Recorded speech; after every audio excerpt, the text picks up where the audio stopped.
Hey, welcome to my guide on top lane Tiger Udyr. I'm ex-challenger player and currently Diamond 1. I'd like to note that this guy takes some inspiration from Trick 2G, since after watching some of his gameplay I was just inspired, and he really influenced my early game. So first I'd like to point out that I've played with Udyr over several of my accounts and have a consistent high win rate with him, as you can see from these pictures. He fits my aggressive playstyle where I focus more on fighting than on farming. He just makes a big impact just from being in top lane and out-dueling anyone because of your Tiger stance. So, first off, let's look over his masteries. There are two routes you can take, his offense and defense tree. For all intents and purposes, I mainly use the offense tree just because I prefer it and it deals a lot of damage. There isn't much to explain as you go down the 80 route, but I'd like to take a quick note on the importance of the cooldown reduction here.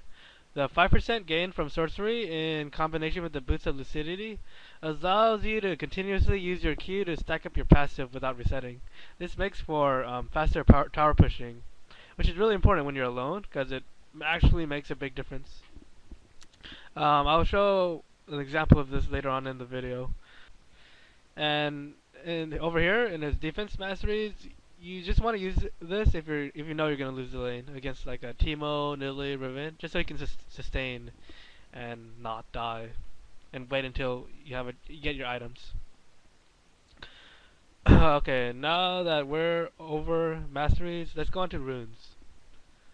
I really use the most IP cost efficient rune page, so most people can afford these right off the bat, just because they fit most 80 champions.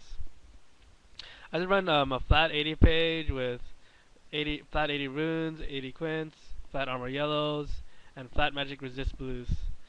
I also, you don't have to do this, but it helps with chaining your Q for your passive. Get like 3 cooldown reduction runes, and then preferably scaling, but I don't have them, so they're not in the video right now.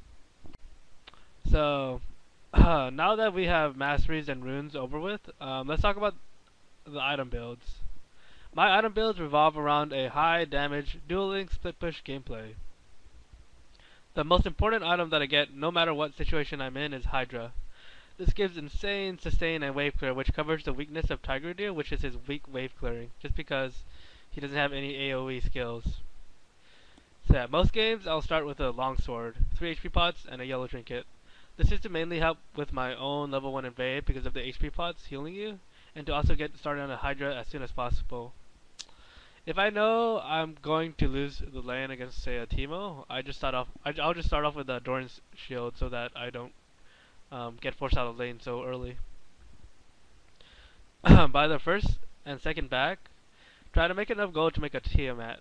Just since it's like a mini Hydra, but without the lifesteal. If you can't afford it, just try to make enough gold for a pickaxe or or 2 regen beads. Rushing Tiamat is like your #1 goal early on. This gives you sustain with your W because it does AoE damage and you heal for every minion you hit with your Tiamat passive. It also gives you that extra burst, which is helpful. Alright, so there are 4 builds that I take at least. The first is what I call the sustain build. So the Blade of the Ruin King maximizes your dueling and sustain potential, which allows you to stay at top until you run out of mana pretty much. Spirit Facade just naturally synergizes with Hydra and Blade of the Ruin King because it increases your life stealing potential. And so these 2 items, they just give you like insane sustain so that you're pretty much unkillable if you ever find in the middle of a minion wave, just because you can life steal back to max every time. And so yeah, you can pretty much pursue and outduel most champions in the game. The con, it's actually a pretty big con, which is why I only use it when the enemy team has 1 ignite or so, is that ignite pretty much kills your lifesteal, which makes you a lot weaker than you normally are. So the second build is what I usually run, because most people get ignite these days. It gives Udyr most of what he wants. Trinity Force just gives him that movement speed, that Sheen passive, and it just helps a lot. the Zephyr, it's also good. It gives you that movement speed and tenacity, but you can change it between randoms depending on how much CC they have and how necessary Zephyr is. And third build path is when I'm going against heavy CC teams with like more than 2 or 3 hard CCs. Oh, CC is crowd control, by the way, in case you're new to terminology, which is like stuns or snares. So the combination of Zephyr and Banshee makes sure that you're like blocking a CC or a spell, and pretty much helps you run away or fight through enemy kiting you with their crowd control. And the last build path is I rarely have to take this, is when I'm expected to lose the lane. You pretty much just aim to get as tanky as possible and to live through the lane, so that when the enemy slips up, you can take advantage of it and just kill them with your Hydra. And these situational items, they're just good items to have that's not a part of my build path or whatever, for whatever reason. So just get randoms if they're a heavy AD team, Spirit Visage if they're a heavy AP team, and Frozen Mallet and GA if they're like mixed, and then you just want that extra health and armor magic resist. Alright, so now that we have all the preliminary stuff out of the way, let's go to actually playing Udyr. First off, let's talk about his skills. While I will cover what each skill does, for all intents and purposes in the guide, we'll be only using 3 of these skills: his Tiger, Turtle, and Bear stance. His Tiger stance is his bread and butter skill, and must always be maxed first. When activated, the first thing he auto-attacks is dealt bonus damage in the form of damage over time, and also increases his attack speed. The unique thing that gives Udyr one of the strongest early games is that he can proc his Tiger's passive twice. To do this, simply use Q without attacking anything, and wait until it goes off cooldown. I will be showing clear examples of this later on in my video. While it's activated, he does extra damage with each auto attack, helping with last hitting. His Turtle stance gives him the sustain in lane to make him immovable. This is always maxed second, and has great synergy with Hydra. Upon activation, it grants a shield and passive lifesteal. When you are just farming, you should always be in your Turtle stance to help sustain yourself in lane.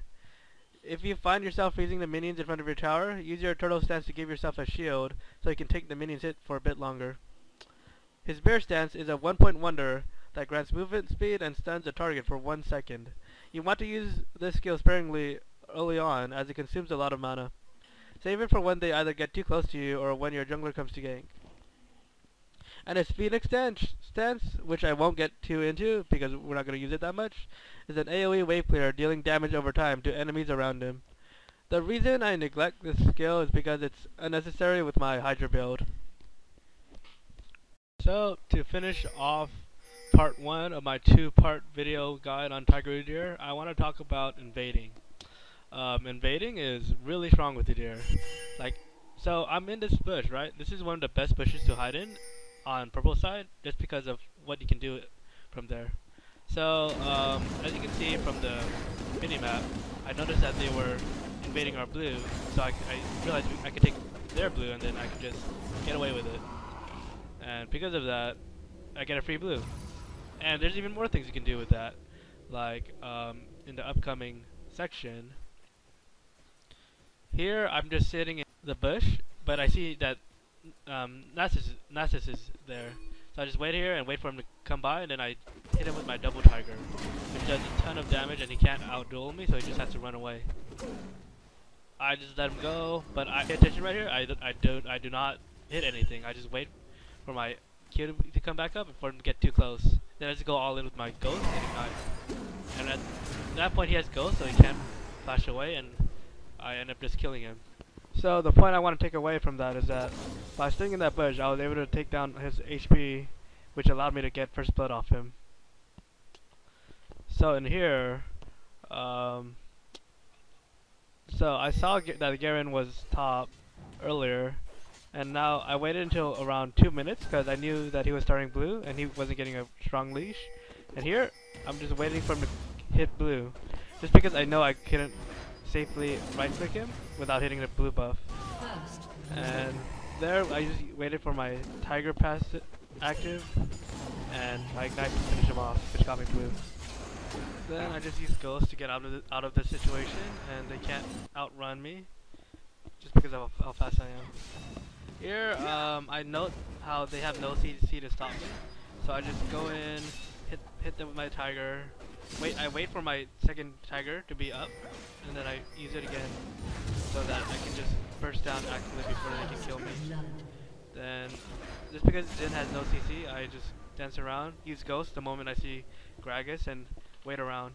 Because right now you have to note how Jin will usually try to finish his blue, just because he doesn't want to leave it laying around. And he's probably thinking, oh, I'm level 2, I can fight Udyr. But with Double Tiger, I can pretty much even outduel him still with my Double Tiger. So in this game, I'm on the blue team, and I'm just doing the same thing except going to the red buff. So you want to wait inside the tri-bush and then leave at around 148 so that you, in case they are doing red, you won't encounter them. Here I waited inside the bush for a move to come and got my double tiger ready, and now I'm just fighting him, and I'm just trying to wait to see if he makes a mistake and gets too close for me, because just one auto attack with my tiger will kill him since I have ignite, and with my active it'll finish him off. So the reason I was playing so aggressive here against Mumu by trying to bait him was because if I tried to run away, there's a good chance mid lane would have cut me off, and then it would have been worse for the mid or top lane. If I just died to Mumu, it wouldn't have impacted the game that much, and it worked out in the end. So this concludes the first part of my guide. Look forward to the second video in this series. In my next video, I will be talking about his laning phase, mid game, late game, and how to react to various situations, and how to snowball the game so that you'll be able to control the way the game is played from only top lane.